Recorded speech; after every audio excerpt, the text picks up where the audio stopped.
Assalamualaikum warahmatullahi wabarakatuh. Perkenalkan, saya Ahmad Fadilah Ramadan, asal instansi Dinas Perumahan Rakyat dan Kawasan Permukiman, peserta Latsar CPNS DKI Jakarta, golongan 2, angkatan 12, nomor urut 2. Perkenalkan, saya Frankiola dari Dinas Kesehatan, peserta Latsar CPNS DKI Jakarta golongan 2, angkatan 12, nomor absen 11.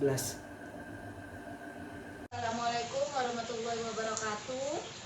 Perkenalkan, saya Ika Nurmalasari, asal instansi Dinas Kesehatan, peserta Latsar DKI Jakarta tahun 2022, angkatan 12, nomor urut 15. Terima kasih.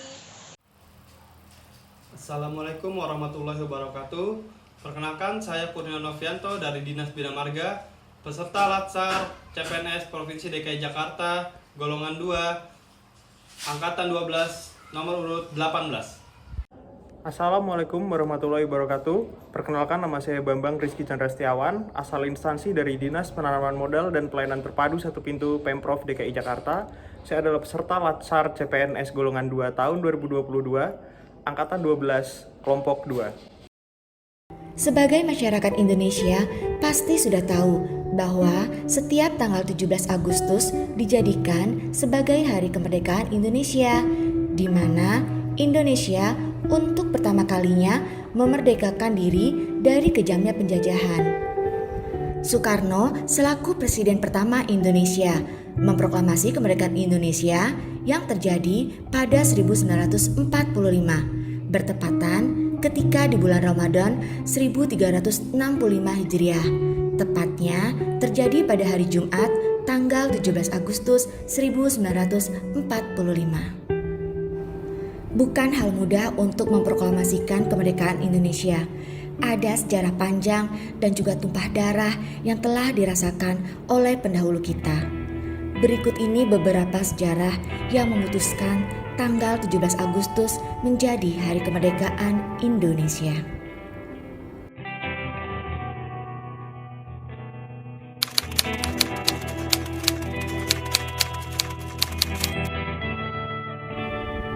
Sebuah bom atom dijatuhkan di atas kota Hiroshima, Jepang, dan Amerika Serikat yang mulai menurunkan moral semangat tentara Jepang di seluruh dunia.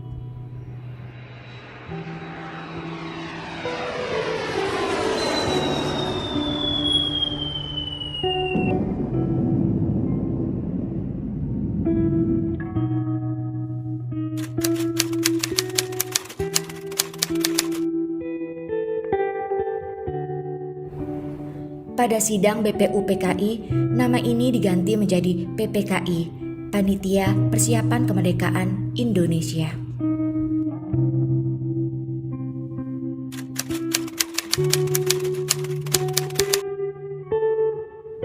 Soekarno, Hatta, dan Regimen Mediodiningrat diterbangkan ke Vietnam untuk bertemu Marsekal Terauchi. Mereka juga dikabarkan bahwa pasukan Jepang sedang menuju kehancuran.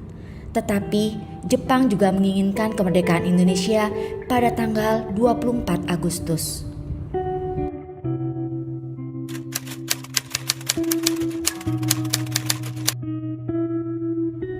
Sementara itu, di Indonesia, Sultan Syahrir telah mendengar berita lewat radio bahwa Jepang telah menyerah kepada sekutu.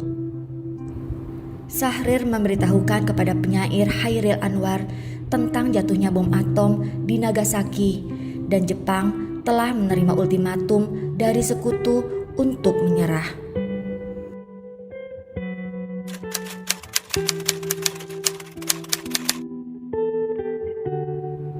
Jepang melalui Marsekal Terauchi di Dalat, Vietnam, mengatakan kepada Soekarno-Hatta dan Regimen bahwa proklamasi kemerdekaan Indonesia dapat dilaksanakan dalam beberapa hari.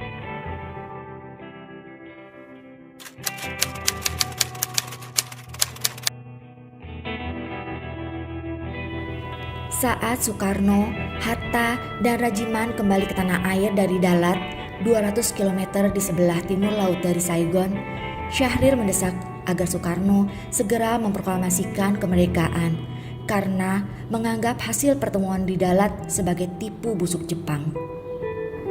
Soekarno belum yakin bahwa Jepang memang telah menyerah dan proklamasi kemerdekaan RI saat itu dapat menimbulkan pertumpahan darah yang besar serta berakibat sangat fatal jika para pejuang Indonesia belum siap.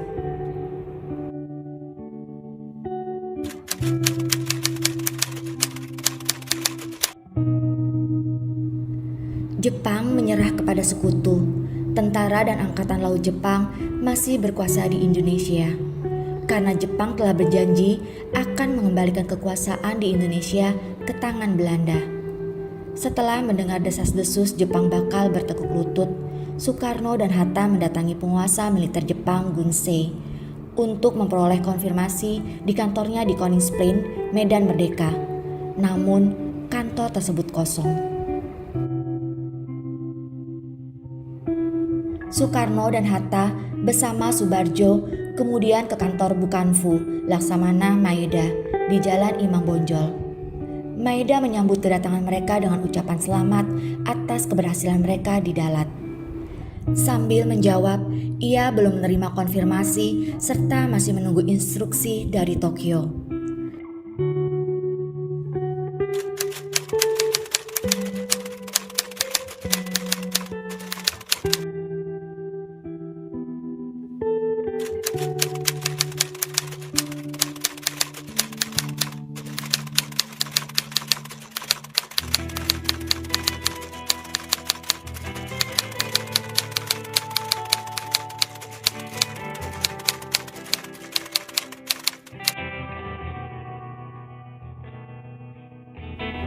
Perundingan antara golongan muda dan golongan tua dalam penyusunan teks proklamasi kemerdekaan Indonesia berlangsung pukul 2 sampai 4 dini hari.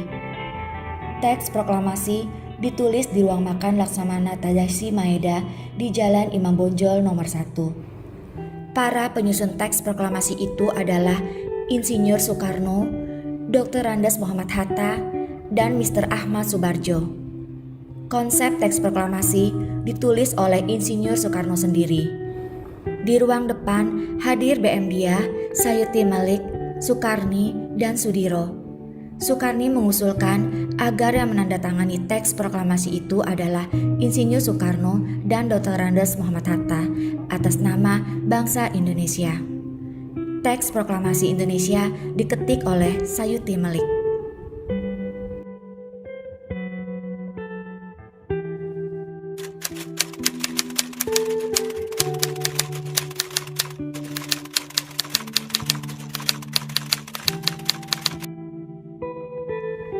Pagi harinya, 17 Agustus 1945, di kediaman Soekarno Jalan Pegangsaan Timur 56, pada pukul 10, pembacaan teks proklamasi pun dilakukan oleh Soekarno. Kemudian, disusul pengibaran bendera merah putih yang telah dijahit oleh Ibu Fatmawati. Dan Indonesia pun dinyatakan telah merdeka. Merdeka!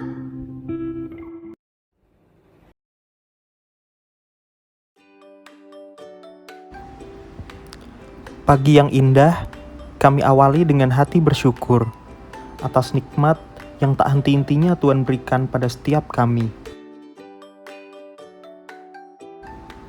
Dengan semangat dan penuh kebanggaan, kupakai kemeja batik yang ditorehkan para pengrajin dengan sepenuh hati. Bayinya ya? Iya, silakan.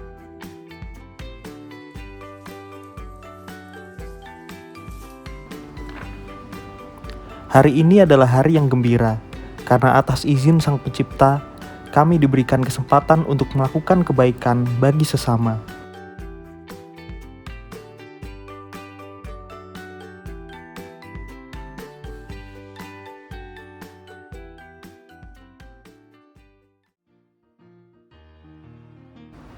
Jerih payah dan rasa lelah pun menghilang ketika melihat si bayi manis berada di pelukan ibunya.